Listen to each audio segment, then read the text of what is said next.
2016-аас 2017 оны хичээлийн шинжилт манай аймгийн ерөнхий боловсролын төрийн болон хувийн хвшлийн сургуульд 19,200 гаруй сурагчид, сургуулийн өмнөх боловсролын байгууллагад 7,200 гаруй хүүхдүүд сурч хүмүүзнэ.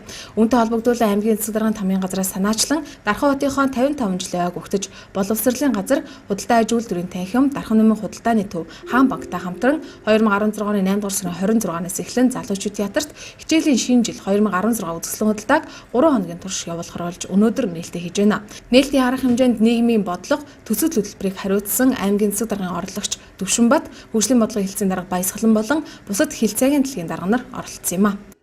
Өнөөдөр 2016-аас 2017 оны хичээлийн шинжилт зориулсан үзэсгэлэн худалдааг бол зохион байгуулж байна.